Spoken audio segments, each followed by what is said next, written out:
Welcome back, boys and some girls, to another first impressions video. This time it's actually for The Last Caretaker. It's an open water survival game where your main objective is to cultivate humans and then send them off into space. At first the concept is interesting, but as you play more and more over time, it kind of starts to feel a little bit stale.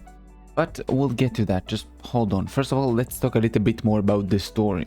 You play as a robot, the last of your kind. I haven't seen anything alive that looks like us anywhere in the game so far. And you're tasked with actually retrieving human seed from vaults that are spread all throughout the world, some underwater, some above water, and then taking the seeds, nurturing them into a fully grown humans by adding certain ingredients, some water, some memories, some things, and then sending the fully grown human into space to wherever the rest of humanity is. Throughout your entire journey, you will actually encounter remnants of the past, and it's mostly going to be environmental storytelling. There's not going to be like lore things that you can read. There's not going to be like paragraphs that are thrown on you and told to you. There's no cutscenes. It's just environmental storytelling. You can kind of understand what happened by what's around in the environment. That being said, I'm not really sure if the game will expand anything in the future about this story in any really meaningful way, because as it currently stands, you can already reach what seems to be the end of the game, which is sending the humans into space, and then you kind of just repeat it. And if more content will be actually added later, I assume it will be more focused on uncovering the past rather than just doing more or pushing the story forward, because I don't know where else can you go. And honestly, that's pretty much it for the story. It's pretty average. There's nothing that kind of piqued my interest. It's nothing like positive or nothing negative, nothing like popped in my face or anything. Now for the gameplay, there's a lot here, but there's also not a lot here. Let me explain. When you first start playing, the game doesn't do a very good job at introducing you to systems. You're kind of expected to figure out all of the things on your own. There's very limited amount of tutorials, crafting being maybe the most obvious example of this. Whenever you're crafting, you can see numbers on the kind of items you're building or you're planning to build. These numbers can represent several things. They can represent how many items you already have nearby of that item. They can represent how many items of that kind you can craft. And they can also represent how many items you need for whatever blueprint you already started. It is a small detail, but understanding it can save you a lot of time and frustration. And it's a very good example of what I mean, that you can expect similar things from this game. You can expect the same kind of lack of explanation to be applied to models, to pipes, and many other systems that I probably am going to cover in the full review once the game officially releases. I don't want to throw too much things right now. The core gameplay loop revolves around, as I said, nurturing humans. This is technically the end game content right now, and it's where most of your time and resources will actually go to. And in my opinion, it's also the most boring part of the game. Running around recycling materials, building structures, clearing outposts is a lot of fun at first, but it becomes very repetitive over time, especially since most of the locations are very similar in layout. Now as a robot, you also need to manage your battery and your health. And early on it's kind of fine, but later on it starts to feel more like a chore, because you constantly have to stop whatever you're doing just to go recharge, and then you can continue playing. It's really not fun. And it's not just this game. I played Astronomic. It's an example I gave during my Let's Play. That game also has you recharging your battery constantly, and it's also not fun there. And it's not fun here. It's simply a not fun mechanic. You can also unlock perks by actually leveling up, and these are very simple stats that you can upgrade that allow you to do certain things. Some of them can be genuinely useful, like you're increasing your capacity weight or increasing your battery capacity actually, but others kind of feel like they're mandatory rather than being optional. Best example is going to be the pressure resistance stat thingy. It is required to unlock certain depth underwater, like pretty much anything, and since you have to go underwater as part of the main story, you have to invest points into this stat.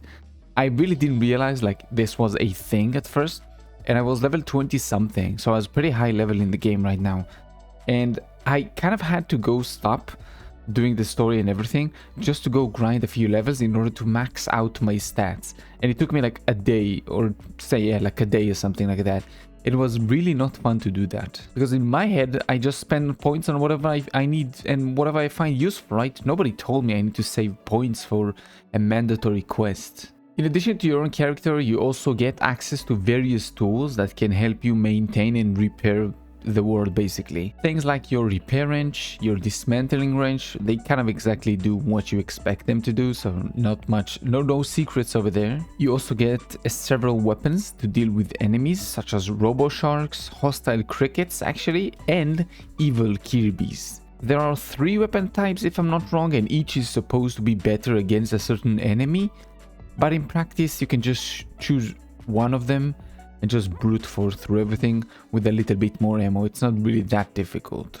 There are strong enemies, kind of like mini bosses, like the Robo Shark I mentioned, or there's like a ball that shoots laser from his eyes, or a ball with 2 guns. But even these fights, they're basically just resource checks. You just need to dump enough bullets or enough energy, if you're using a like electricity gun, into the enemies and they die. There's like no real strategy, there's nothing really involved in here. It's not like smart or anything. Now, to actually meet those enemies, you will have to go and explore abandoned outposts and facilities that actually are scattered all throughout this water world. And they're usually going to be unpowered and packed with resources, kind of just waiting for you to clear them and then recycle them. And that's pretty much the gameplay loop. You clear enemies, you restore power, and you recycle everything that isn't nailed down. The base building itself is decently fun. It sits somewhere between like a survival game and a factory game. It's kind of leaning in more toward the factory, but it doesn't have the tools to make a factory game enjoyable. So it sometimes feels a little bit annoying that because of this you have to do a lot of manual labor, and that's mostly most of the gameplay is going to be. You have to do a lot of manual labor. Moving resources from point A to point B, carrying built things from point A to point B in order to build them there. There's a lot of unnecessary tedious things. Now, the game technically gives you things like a forklift, but in practice it's almost unusable. It almost always flips, it can barely carry anything, and it has awful controls. And maybe the worst of all, it shuts off the moment you stop giving any input from your keyboard, so it's like shut down the forklift to save fuel, I guess. I don't know, I think it's like, okay, nice. But what it leads to is very like choppy movement. You constantly have to tap the button in order to do something. It doesn't feel like continuous. It doesn't feel nice when you try to move this. Now, I have used forklift before in real life, so I know what it's supposed to feel like. Like I said, when you grow the humans, you send them off into space. Now, to send them off into space, you have to go to the rocket facility. Now, at the rocket facility, what I did is I built my main base over there, because I expect that in the future, we'll have to send more in order to get things, blah, blah, blah. So I just already set up like something over there in case, like in future updates, I want to check the game again. So what ended up happening is I had to carry most of the boxes by hand and placing them on top of an elevator in order to get them up to the rocket platform. Now, unfortunately, the game doesn't let you do that. So what happened is the elevator went up and the boxes stayed on the same level. And then when I tried to put the elevator down, then the elevator kind of crashed my resources. But thankfully, nothing was lost, but it was kind of stupid that it doesn't work. Now, I didn't record this, so I'll try to recreate this so you can see what I mean. But so forgive me if there was no like visual thing here, but I guess trust me, it happened. I don't know what else to say. Now, my workaround was actually to place pallets on the elevator and then put the chest on top of them, and then once the elevator actually reached the top, I have to remove the chest from the pallets and then carry it over to the destination anyway, which is again a waste of time. Now, the reason I did that is because, like I said, the forklift is absolutely unusable. Anything that is more than 0 degrees is going to flip the forklift. It cannot carry anything. If you try to carry like more than one big box, then the forklift is going to like tilt forward. It's insanely unusable. Now, one last thing that is actually worth a mention is the Ark Survival Evolved like I guess tech tree that you have, that whenever you level up you unlock new technology. Now, thankfully, It is very well paced because I never felt like I was actually wasting my time using the early game tech. It felt like whenever I was upgrading to the later techs, I actually felt like, okay, this is a good upgrade, but I didn't have to do that. I could have just stayed with what I had and I could play with it anyway, but it's a very nice upgrade to have. So overall, the gameplay starts off fun, but then it becomes a little bit more like a chore rather than gameplay and fun. Now let's talk about performance, because this is rough. Optimization and bug fixes feel almost non-existent even for an early access game. I experienced constant freezes, constant crashes. I cut so many out of them from my Let's Play. And even when I sometimes hit 60 FPS, my average was more close to 30 FPS for most of my playtime. There's also appears to me a memory leak over time. Performance just kept getting worse and worse and worse until I had to restart the game just to actually make it even playable again. This is a very simple fight against some drones. Just look at this.